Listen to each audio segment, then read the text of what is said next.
Back in the book segment tonight, Water's World. On August 26, Montana Judge Todd Baugh sentenced 54-year-old Stacey Rambold to just 30 days in prison for raping a 14-year-old girl.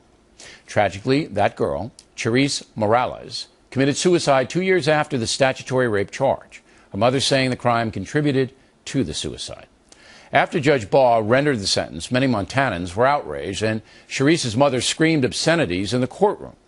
The state then moved against Baugh, and the sentence may be changed. Asked to explain his leniency, Judge Baugh said, quote, "The 14-year-old was as much in control of the situation as her defendant, the adult rapist." Outrageous doesn't even come close. Judge Baugh has been running from the press, but Jesse Waters finally caught up with him.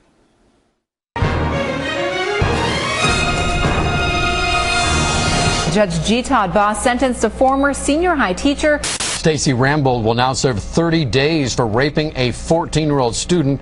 The student later committed suicide. For that sentencing is pretty ridiculous. Well, obviously on its face, it looks like a terrible decision. When he says she was older than a 14-year-old, it makes absolutely no sense. He suggested in court a 14-year-old student raped by senior high school teacher Stacey Rambold held at least some responsibility for the rape. Prosecutors asked for 10 years hard time. Seems like a life sentence, I agree. And certainly the judge made some comments that were improper, which he admitted. What I said was demeaning to all women. I owe all of our fellow citizens an apology. There's something wrong, and I think that the community needs to step up. I talked to him and I put him in a housing unit.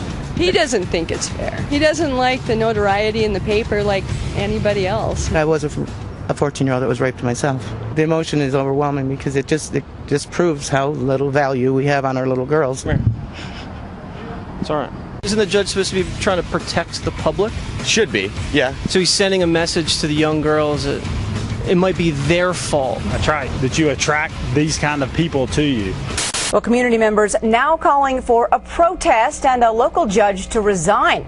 Quite honestly, I think the guy's pretty incompetent. This is one bad decision he's made over a long period of time. So I tend to believe that I think he can finish out his term, but re-election, that's a pretty tall word.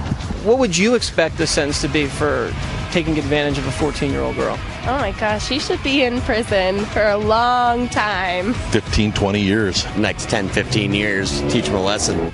Your daughter, what was she like? Energetic, artistic, very artistic. She used to write poetry, and she was just fabulous. This guy violated your daughter and now could be out in just a few weeks from jail. How are you processing that? I'm going to let karma handle that because I don't believe he'll be safe. Hey, Judge. Good morning. Jesse Waters of Fox News. How are you doing? You had a guy who repeatedly raped a 14-year-old girl, and you gave him just 30 days in jail? Can you explain that, please? 15 years suspended. But 30 days in jail, you think that's an appropriate sentence, Judge? What if that had been your daughter? What if that had been your daughter? Judge. Excuse me. Judge, you answer the question.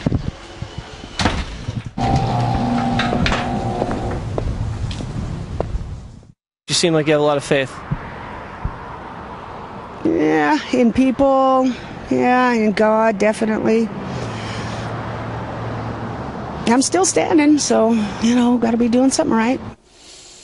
Okay. Here's Waters. Now, let's go over this thing. There is a chance that this guy is going to get a stiffer sentence. The state is going to go back and impose it, right? Yes. It's an illegal sentence under Montana state law. It's a 2-year mandatory minimum for statutory rape on a 14-year-old. Right. Not only did he give an outrageous sentence, but it was illegal. It was an illegal sentence, so he tried to have a do-over and tried to change the sentence, but the Montana Supreme Court stepped in and said, no, this is going to have to go through the natural appeals process. So the state is appealing, which could take almost a year and a half. Meanwhile, the perp could be out in October. Well, wait a minute, though. Why do they want to just fast track at the Montana Supreme Court? They said it could take between 6 months and a year and a half for it finally to go through the judicial process of appeal. When he gets out of jail in October, if he does,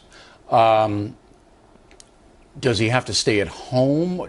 You know, what? No, there's no monitoring of Nothing. him. He has to go through sex offender treatment. And actually what happened, he failed and was kicked out of the last sex offender treatment he had. He had contact with minors. Okay. Before this statutory rape? He was going, so this wasn't a first-time offense for this guy? No, they deferred the prosecution because when she committed... So he had done it before? No. When they deferred prosecution, so when she committed suicide, they had no witness to testify against him. So the state said, we're going to give 3-year sex offender treatment, and he failed out of it. That's why the state came back and said, no, we so want it was all a 10-year hard case. time. Exactly. And the girl committed suicide. Did she leave a note? Did she say anything on the suicide She did note? not leave a note, but what we hear is she was being tortured by her peers and verbally abused because of this whole case going public. Because of this? Yeah, because of the statutory rape. All right. Lourdes, thank you very much.